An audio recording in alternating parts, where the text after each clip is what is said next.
Thanks for joining us here on 13 News at noon today. I'm Dustin Grove with meteorologist Sean Ash. Our other big story is we've got a weather impact alert day and a severe thunderstorm. Yeah, and that camera that you showed first, that's actually within the severe thunderstorm warning. That's in Franklin along I-65. Let's get right to live Doppler 13 radar. We've been talking about 2 rounds of storms. This is a continuation of the first severe thunderstorm warning, and this is going to be for 60 to possibly 70 mile-per-hour wind. So here's the new polygon. We actually have 2 of them.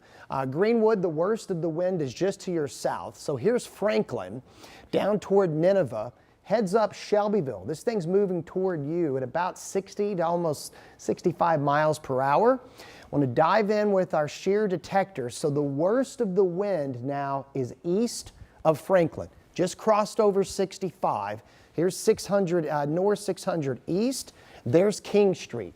So it's moving quick, and we've already had a 65 mile-per-hour report from Martinsville earlier, so we could get some pockets of wind damage with this, again, as it moves very quickly. I will tell you, downstream here, Connorsville, Rushville, Knightstown, Greensburg, and it's moving through Columbus. This area didn't have rain in the morning, so I fully suspect and we're timing this out for you here. So Seymour, we've got you at 12:11, North Vernon about 12:26, and Richmond just before the top of the hour. So we haven't had rain over here. This atmosphere is going to let this thing continue to strengthen. So there's going to be more severe thunderstorm warnings during our hour-long show. Now, as we look back to the west, we've got some clearing. That will be key. So here's the level 2 and 3 risk that have been issued for central and southeastern Indiana here. So now we're going to have to worry about the second round, but we've got the first one that's going on here. That's primarily going to, again, impact areas to the east and southeast. And you can see there's plenty of juice. We've got dew points that are well in the 60s. What we'll have to wait and watch, the cold front, by the way, is near Champaign. How much does our atmosphere, where we've had rain and storms, how much does it recover before this thing gets here? So you see this severe thunderstorm watch that's been expanded. That expansion likely will continue. How far north it goes is still to be determined, but we're thinking right now there's a pretty high chance south of I-70 there's going to be more wind issues with it. We'll have more on that and the rest of the 7-day here in a few moments. All right, we'll check back in a few, Sean. Thank you. To the headlines now, an update this afternoon to a story we have covered extensively here on 13 News. The mother of 1-year-old Oakley Snow has agreed to plead guilty to neglect in the death of her daughter. You may remember back in 2023, Oakley's body was found in a dresser in a rural Morgan County home months after she'd been reported missing. Court documents show Madison Marshall agreed to the plea deal on those neglect charges last Friday. As part of the agreement with prosecutors, Marshall agreed to testify against Rowan Waters, her boyfriend at the time of Oakley's death. She'll also be sentenced to at least 25 years in prison. 13 News is also learning new details about a sexual assault investigation on board a Jennings County school bus. We're now hearing from the law firm representing the family of a 7-year-old special needs student who they say was repeatedly assaulted by a 15-year-old. Attorneys with Wagner Reese Law Firm confirm they've sent a tort claim notice to the school corporation claiming neglect for the failure to prevent and stop multiple sexual assaults. In a statement, attorney Laura Swafford says, in part, video camera footage later downloaded from inside the bus shows that on multiple occasions the victim was sexually assaulted and raped, but neither the corporation's bus driver nor the extra bus monitor employee did anything to stop the assaults. End quote. We know the latest incident, the alleged incident, was captured on the bus security camera. Right now, the school corporation is reviewing video from the entire school year, we're told, to see if there were other incidents. The 15-year-old has a hearing in about an hour from now. We're reaching out to the Jennings County School Corporation about the tort claim notice. The school system did send a statement on Monday saying it's now working to increase its safety protocols, including additional adult supervision and assigned seating on board its buses. Much more to come on that story as we continue to follow it from Jennings County. New information today at noon about a crash involving a train and a car over the weekend. CSX originally said there were no injuries, but now Indianapolis Metro Police say the man in that car died at the hospital yesterday. The crash happened Saturday near Sherman Drive and Massachusetts Avenue. Our crews saw a red Jeep on the train tracks that had been struck by the train. Police believe the man driving the Jeep had gone around the crossing gate before getting stuck on the track. Also new at noon, a 13-year-old boy from Anderson appeared in court today to plead guilty to killing a 61-year-old man. It happened in October of last year when a friend found Mark Miles stabbed to death in his home on West 12th Street.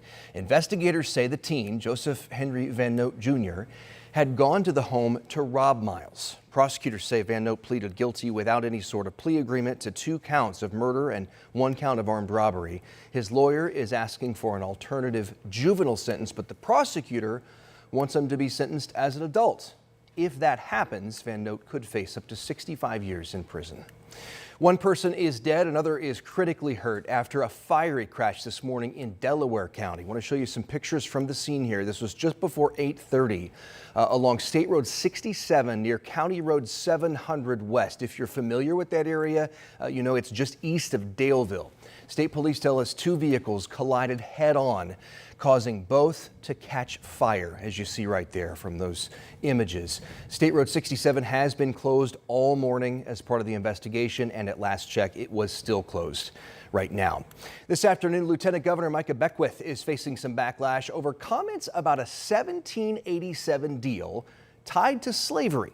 Now, community leaders are demanding Beckwith retract what they're calling historically inaccurate comments.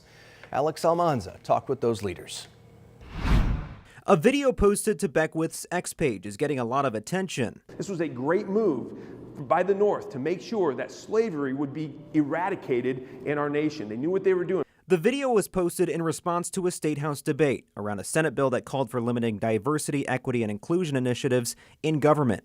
Beckwith criticized Senate Democrats for likening the bill to policies like the 3/5 compromise, which is a clause in the U.S. Constitution that counted enslaved people as 3/5 of a person for purposes of representation and taxation without granting them rights or freedom. And that's why you had the Senate Democrats who were getting up talking about the 3/5 compromise like it was some sort of terrible thing in our past. It was not. It actually was the exact opposite that helped to root out slavery and lead us into a more perfect union that we now see where black, white, red, brown, all people can have equal representation under the law. The issue is drawing angry responses from community leaders like Reverend David Green, who's the president of the Concerned Clergy of Indianapolis. He and other faith-based activists say Beckwith's remarks undermine the historical struggles of Black Americans. We can have different opinions, but we can't have different facts. And what are the facts around the 3/5 piece regarding why it happened? In an interview with our partners at the Indiana Capitol Chronicle, IU historian Alex Lichtenstein called Beckwith's view a confusion of intention and outcome, saying, quote, "The argument that the 3/5 compromise was actually passed with the intention of destroying or undermining slavery is just frankly laughable." Now Green and other leaders are demanding action from Governor Braun. His silence will suggest he's supporting that. If he thinks differently, we're calling for him to come out and make that statement and make it publicly. That was Alex Almanza reporting there.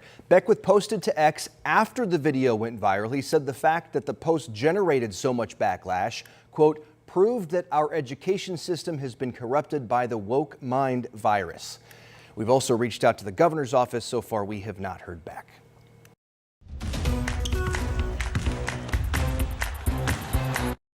It feels different and it feels good because we have new leadership, we got new players, we got vet leadership, and so I think all that combined just makes for a good atmosphere right now. Oh, we are looking forward to it. The Indiana Fever in training camp, gearing up for the preseason that starts this weekend. This team loaded with potential. We've got Caitlin Clark, Aaliyah Boston, Kelsey Mitchell, all returning, plus newcomers with some real veteran experience, as we've been telling you about the last couple of weeks. Players who've proven they know how to win. Number 22 is heading into her sophomore campaign confident in what this group can achieve and knowing what kind of work it's going to take to bring home a WNBA championship. Head coach Stephanie White says this is one of the most talented groups she's ever been around. We're going to get our first chance to see them in action against the Mystics this weekend. The game is Saturday, tip-off set for 1 p.m.